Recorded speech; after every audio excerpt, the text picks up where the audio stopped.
Hello student, welcome back to Matty Zeta 24/7। This is Anita Sharma, your history mentor.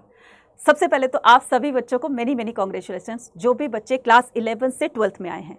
कैसा लग रहा है आप लोगों को? बहुत अच्छा लग रहा होगा, है ना। सीनियर पोस्ट पर आ गए हो, भैया दीदी वाली पोस्ट पर आ गए हो। मुझे लग रहा है कि अच्छा ही लग रहा होगा, है ना। कैसा फील कर रहे हो कॉमेंट सेक्शन में लिखकर जरूर बताना। तो स्टूडेंट, जैसे कि आपको पता है कि क्लास 12th में आपके बोर्ड एग्जाम है, देन उसके बाद आपका सीयूटी एग्जाम है। तो चाहे बोर्ड एग्जाम हो, चाहे सीयूटी एग्जाम हो, या एक्सवाइजेड कोई भी एग्जाम हो, उसके लिए सबसे इंपॉर्टेंट चीज होती है उसका सिलेबस।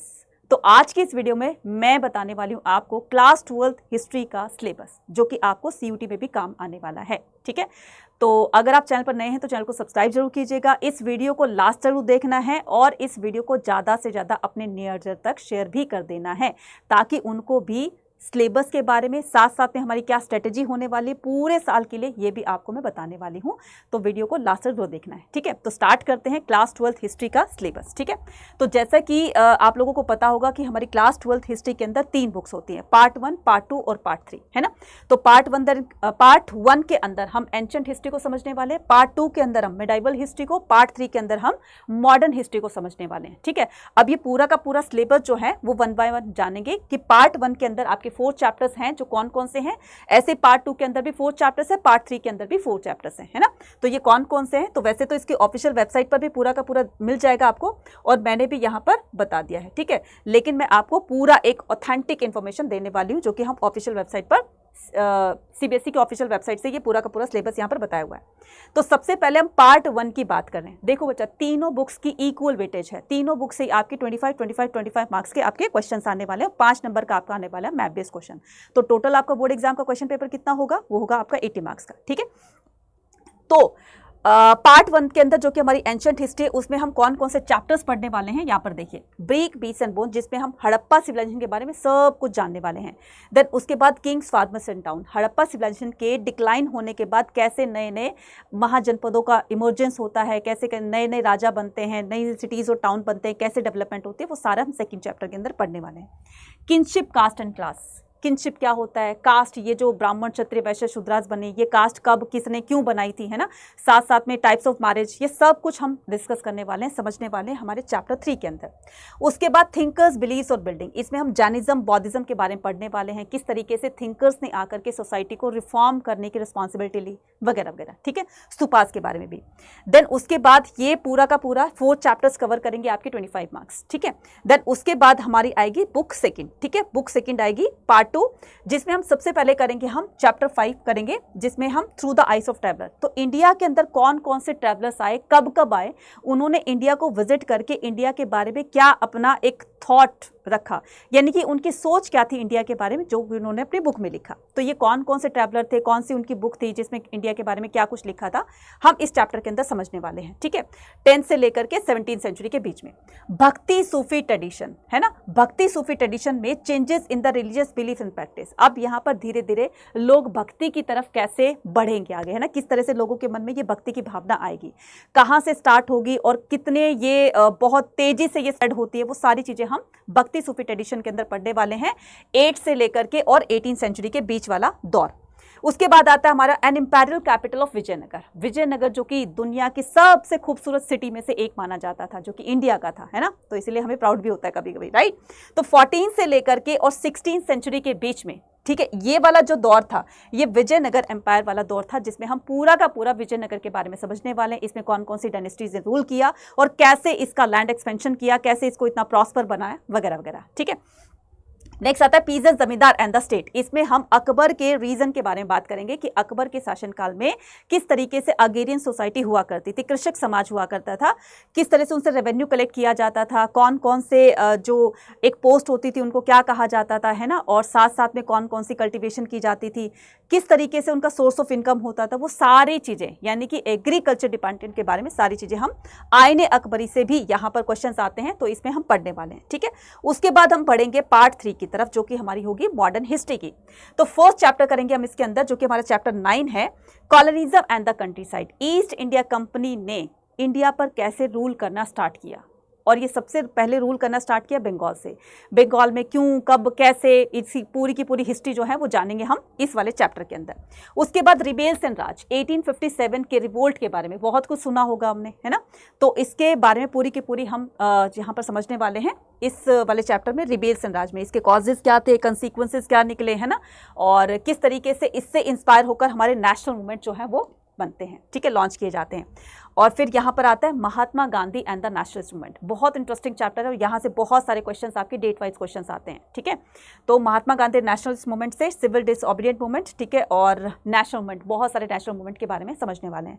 देन उसके बाद आता है framing the constitution, beginning of the new era, एक नया एरा स्टार्ट होता है जब हम इंडिपेंडेंट हो गए थे, सब कुछ चीज़ हमारे लिए नई थी, किस तरीके से हमने डेवलपमेंट करते करते करते हम आज यहाँ तक पहुँचे हैं, तो हम यहाँ पर समझेंगे फ्रेमिंग द कॉन्स्टिट्यूशन के अंदर, ठीक है। तो ये सारा का सारा कैरी करेगा 75 मार्क्स, और 5 मार्क्स के आपके क्या होंगे, मैप बेस्ड क्वेश्चन होंगे जो कि कैरी करेंगे आपकी टोटल 80 मार्क्स, ठीक है। अब मैप बेस्ड क्वेश्चन भी यहाँ पर दिए हैं कि कहाँ कहाँ से आपके मैप बेस्ड क्वेश्चन आएंगे, तो यहाँ पर भी नीचे देखेंगे पूरा का पूरा मैप कहाँ कहाँ से आएंगे वो भी यहाँ पर पार्ट दिया हुआ है, ठीक है। देखो नीचे देखो, इधर यहाँ पर देखिए, ये रहा हड़प्पा से, ये आपके मैप के क्वेश्चन पूछे जाएंगे, हड़प्पा की साइट, फिर उसके महाजनपदास, फिर उसके बाद अशोका के इंस्क्रिप्शंस के बारे में, उसके बाद नए किंगडम्स और टाउन्स के बारे में, उसके बाद स्तूपास के बारे में, बुद्धिस्ट साइट के बारे में, है ना। उसके बाद आ जाएगा आपका विजयनगर से गोलकुंडा बिरार, ये सारी की सारी साइट्स जो है वो आपको अपने मैप में लोकेट करके देखनी होगी। लेकिन आप बिल्कुल टेंशन मत लीजिए, यहाँ पर हर तरह के क्वेश्चन कराएंगे, चाहे वो आपके मैप बेस्ड क्वेश्चन हो, चाहे वो आप किसी तरीके, तो सारी चीज़ें हम यहाँ पर करने वाले हैं, ठीक है। उसके बाद पार्ट 3 से आता है कि जो ब्रिटिश टेरिटरीज थी, यानी कि 1857 के रिवोल्ट के दौरान ब्रिटिशर्स ने कहाँ कहाँ पर अपना कब्जा किया था, सारे के सारे साइट्स यहाँ पर दिए हुए, और इन्हीं साइट से ही आपके क्वेश्चन बनते हैं, इससे बाहर कुछ नहीं आएगा क्योंकि सीबीएसई ने दिया है, ठीक है। उसके बाद आपके मेन सेंटर्स रिवोल्ट ऑफ 1857, ये मेन सेंटर है, हमेशा 2 पूछे जाते हैं कि कोई भी 2 आपको फिल करना है, लेकिन फिल तभी करोगे जब आपको इनके बारे में पता होगा। नेक्स्ट उसके बाद है important centre of the national movement, तो कोई भी 2 इंपॉर्टेंट सेंटर्स बताने आपको नेशनल मूवमेंट के, इन सभी में से कोई भी 2 बताने हैं, ठीक है। उसके बाद यहाँ पर मार्क्स का डिस्ट्रीब्यूशन देखो कि किस तरह का आपका हिस्ट्री का क्वेश्चन पेपर आता है। हिस्ट्री के क्वेश्चन पेपर में 21 मार्क्स के आपके एमसीक्यूज आते हैं, जिसको कॉम्पिटेंसी बेस्ड क्वेश्चन कहा जाता है। कॉम्पिटेंसी बेस्ड क्वेश्चन वो होते हैं जहां पर क्वेश्चन को अलग अलग तरीके से पूछा जाता है आपकी अंडरस्टैंडिंग और नॉलेज को चेक करने के लिए। इसलिए आपको 1 मार्क का क्वेश्चन के लिए आपको हर चैप्टर को बहुत ही डेप्थ में पढ़ना होगा, पता नहीं कौन से क्वेश्चन किस सिचुएशन के आधार पर आपसे पूछ लिया जाए, उसमें सिचुएशन भी क्रिएट कर दी जाती है कई बार, है ना। उसके बाद आपके ये हो गया आपके 21 मार्क्स, ठीक है। उसके बाद क्या करेंगे, उसके बाद यहाँ पर हम शॉर्ट आंसर्स की तरफ बढ़ते हैं। तो शॉर्ट आंसर जो है वो आपके 6 पूछे जाएंगे, जो कि हर एक क्वेश्चन कैरी करेगा आपका 3 मार्क्स। तो 6 क्वेश्चन पूछे जाएंगे 3-3 मार्क्स के, तो टोटल 18 मार्क्स हो गए। उसके बाद लॉन्ग क्वेश्चन पूछे जाएंगे आपसे 3, ये तीनों ही जो लॉन्ग क्वेश्चन होंगे आपके हर एक बुक से, बुक 1, बुक 2, बुक 3, तीनों बुक से एक क्वेश्चन लॉन्ग क्वेश्चन पूछा जाएगा। उसके बाद आपके सोर्स बेस्ड क्वेश्चन भी तीनों बुक से एक लिया जाएगा, जो कि कैरी करेगा आपका टोटल 12 मार्क्स, हर एक क्वेश्चन कैरी करेगा 4 मार्क्स, ठीक है। उसके बाद आपके मैप बेस्ड क्वेश्चन होंगे, तीनों बुक से मैप बेस्ड क्वेश्चन मिला करके 5 नंबर के आपके बनाए जाएंगे, तो टोटल आपका हो गया 100 मार्क्स, ठीक है। ये सारे के सारे आपके ये वेटेज हैं कि कितनी आपकी अंडरस्टैंडिंग को चेक करने के बाद, मतलब उसकी अंडरस्टैंडिंग की, नॉलेज की वेटेज कितनी होती है, ये सारा कुछ इसमें बताया गया है, ठीक है। तो अगर आप अभी से अपनी क्लास 12th की प्रिपरेशन को स्टार्ट कर दोगे तो मुझे लगता है कि आपका क्लास 12th बोर्ड एग्जाम आते आते आपकी प्रिपरेशन बहुत अच्छे से हो जाएगी। और अगर अभी आप प्रिपरेशन करना चाहते हैं, ठीक है, अभी से आपने अपनी प्रिपरेशन को स्टार्ट कर लिया, तो मुझे लगता है कि आपका वो CUET के अंदर भी बहुत ज़्यादा बेनिफिट करेगा, है ना। तो अगर आप अभी से तैयारी करना चाहते हैं वो भी हमारे साथ, तो आपके लिए एक बहुत ही अच्छा, ठीक है, एक प्रपोजल है हमारे सामने, है ना।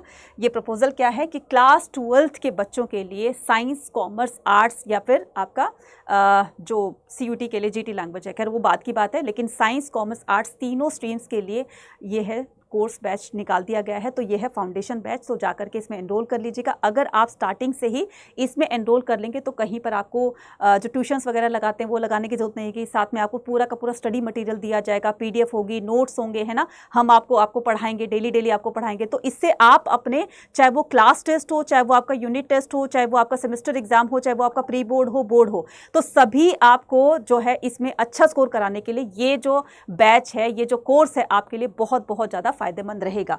इस बैच का नाम है आपका फाउंडेशन बैच। ये फाउंडेशन बैच को कैसे एनरोल करना है, तो फाउंडेशन बैच को एनरोल करने के लिए आपको अड्डा 24/7 की एप्लीकेशन को डाउनलोड करना है। देन डाउनलोड करने के बाद अगर आप वाकई में अपने बोर्ड एग्जाम में CUT में अच्छा स्कोर करना चाहते हो तो बच्चा अभी से अपना बेस बना लो। और यहाँ पर जैसे हम आएंगे तो यहाँ पर आपको क्लियर करना, टिक करना है आपको स्कूल के 12 पे। देन उसके बाद ये क्लास 12 है ना, तो क्लास 12 के ऊपर क्लिक करना है। देन उसके बाद ये साइंस का है, ये कॉमर्स का है, ये आर्ट्स का है, ठीक है। तो आप आर्ट्स वाले उस पर क्लिक कर लेंगे। देन उसके बाद ये पूरे साल की फीस है, ये मत सोचना कि 1-2 महीने की है, पूरे साल की फीस है ये, ठीक है। बाय नाउ पे क्लिक करेंगे। बाय नाउ पे क्लिक करने के बाद यहाँ पर आपको एक कूपन कोड लगाना है, ठीक है। यहाँ पर आपको कूपन कोड लगाना है Y489, ठीक है।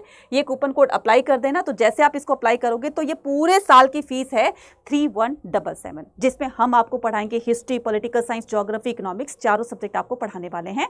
और ये बहुत बहुत ज़्यादा मिनिमम फीस है आप लोगों के लिए, ठीक है। तो यहाँ कहीं और बेटर, कहीं ट्यूशंस लगाने से, कहीं बुक लेने से, कहीं कुछ लेने से बेटर है। सारी चीज़ें आपको यहीं पर एक ही जगह पर मिलती है, जा करके एनरोल कर लीजिए और पूरे साल जो है वो टेंशन फ्री रहिए, क्योंकि हम यहाँ पर आपको अच्छा स्कोर दिला सकते हैं, ठीक है। So thank you very much. Video कैसी लगी आपको कॉमेंट्स में लिखकर जरूर बताइएगा। मिलते हैं अपनी नेक्स्ट वीडियो में। Till then take care, bye bye to all.